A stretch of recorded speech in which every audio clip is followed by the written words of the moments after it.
Hi, you're back with Joe and JP Wargaming. Today we're going to have a look at the Salamanders. Now, Salamanders have been a bit of a passion for me. I really enjoyed playing with them.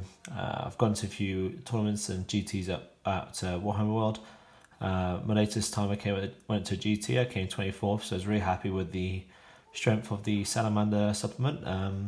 Obviously, that's not the most competitive, but there's a lot of bread and butter stratagems and that I want to talk about today.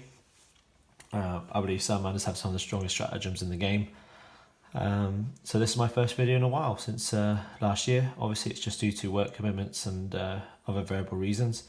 However, this is something that I've been wanting to get back done again, and this isolation in the UK is just giving me the tipping point to go and do it again. So in a second we'll go through these stratagems. Some of them, I'm not going to go through all of them, but the ones I feel like are the bread and butter for the Salamanders, and the importance of rationing out your CPs to get the most out of them, as you know, some of these stratagems you want to use in all the way to the end game, and it's so easy to just burn all your stratagems by turn 2. So let's have a look at it and see where we go. Right then, so let's have a look at the stratagems. Now, I'm not going to go through all of them like I said, but I'm going to go through the bread and butter ones of the Salamanders. Now, the most important one in my opinion is the Crucible Battle.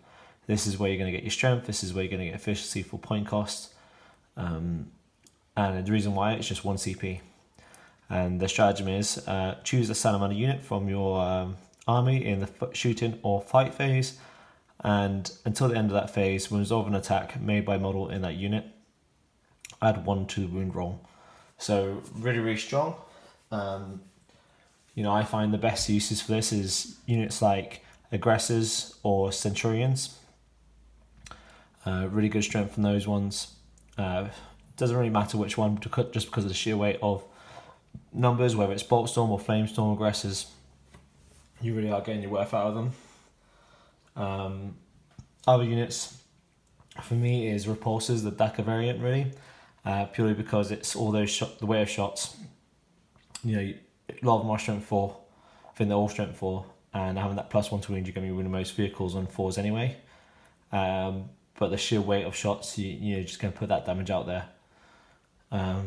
Other ones would include the Redemptor Dreadnought with the Heavy Onslaught and the Onslaught Gatling Cannon underneath. Like I said, sheer weight of fire with these ones is really good. And my final unit I probably feel like this is the greatest efficiency on is, strangely enough, either Reavers in close combat or Intercessors, in my opinion, is one of the good ones. A full unit of 10 with the bolt rifles, and then you have them to stand still to get the bomb discipline, add the stratagem for make them rapid fire 2, and then add this on top, and you've got +1 to wound for 40 shots. And if you're in the tactical doctrine, that's -2 AP. So really good strength for fire, really able to move down those hordes. If you have a captain nearby, you know, you reroll on those ones to hit, you're going to get some wounds in, that's for sure.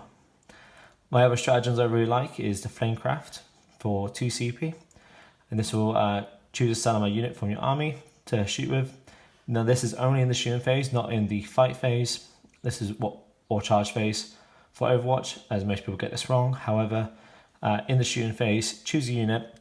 Instead of doing D6 shots for flame weapons, you will automatically do the maximum number of shots. So if it's D6, it now just becomes 6 hits.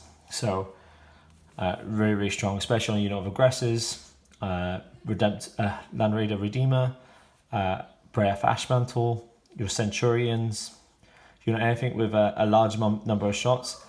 I wouldn't be putting this on a unit that's just got 1 flamer, I'll be honest, except unless it's the Invicta Warsuit with 2d6.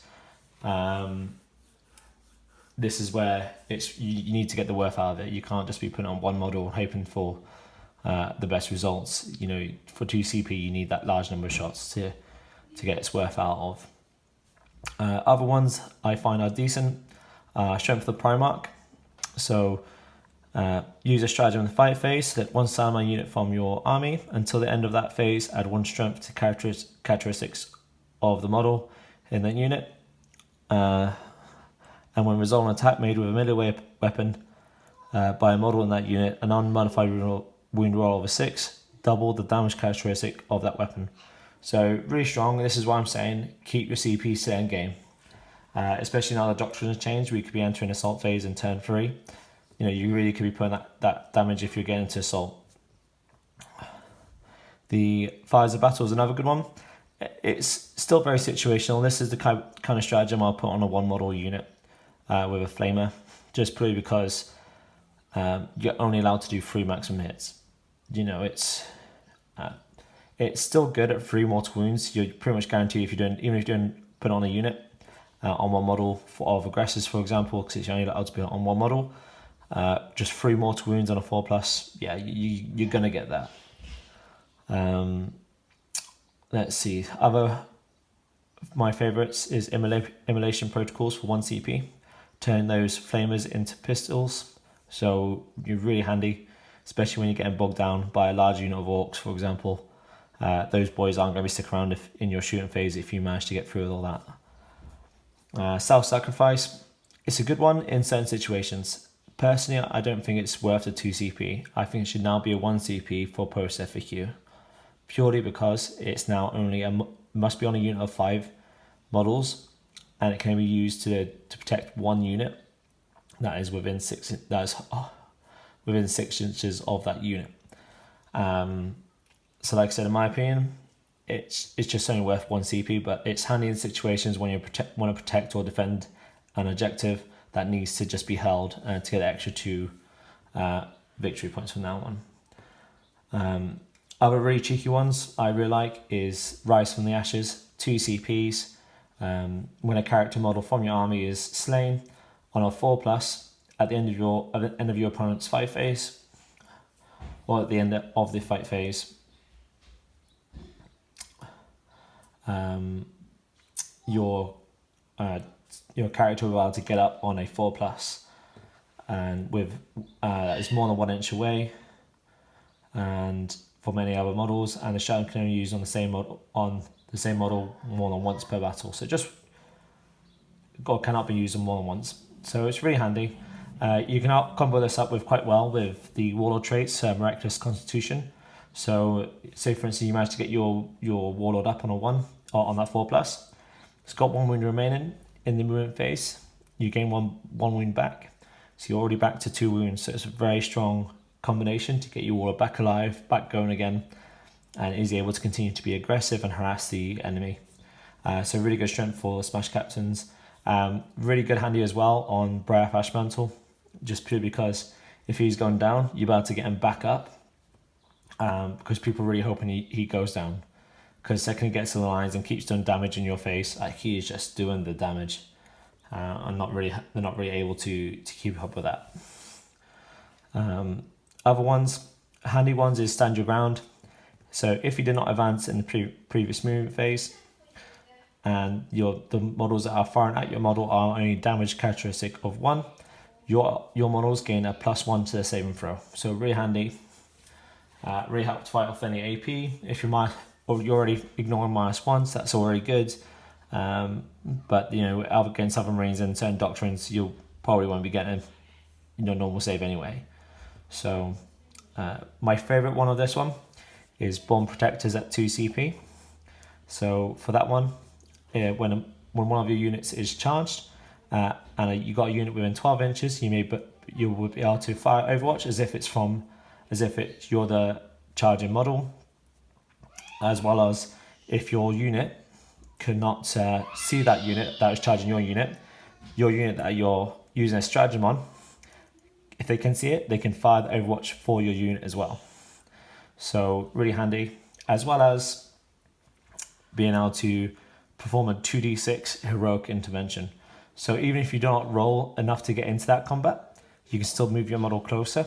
So really handy. My last one really is Relentless Determination. This is really handy for your aggressors to keep them still. So for 1 CP, you'll be able to treat them as if they haven't moved, for purposes of firing heavy weapons as well. And as well, if it has a damage table, at the start of your movement phase, double the number of wounds it has remaining for the purposes of determining what row to use that damage table. So You know, there's some really strong stratagems. Some of these stratagems in this book I feel like just aren't worth it. You need to be conserving your CP. Like I said, again, you need to get that CP saved for the end game. I'll probably want to look at using 5, maybe 6 CP in the first turn or two, possibly even more. And I want to be saving if you're running a double brigade, a double battalion, or a brigade, if you can keep 4 CP or 5 CP just towards that end, last 3 turns, you know, you're going to get some of these strategies off, like Strength of the Primarch, or, you know, that +1 to wound in combat for your Reavers, or any of your combat units like your Vanguard veterans. You know, they could just really just get in there, do the damage that you need them to help you win that game. So this is what I believe is the bread and butter for Salamanders. You know, I'm not that most competitive person. I'm not the person that, you know, I will say this is it, this is the best stratagems for it, but I'm sure a lot of you will agree on some of these stratagems. Some of them aren't the most competitive, like self-sacrifice, stand your ground. You won't be using them that often, but they're there if you need it. You know, over the course of the next few weeks of isolation, I'll be looking more into Salamanders' warlord traits, relics, their psychic discipline, as well as going through the units in the Space Marine Codex about making the best use out of the units in regards to stratagems and relics. Well guys, that's it for my video today. If you feel like you want to comment on what I've spoken about today, please feel free to do so. If you want to see more and want to get alerts to when I put these videos out about the Salamanders, please put the alert button on and like and subscribe to the video. Thank you guys, and we'll see you later. Bye.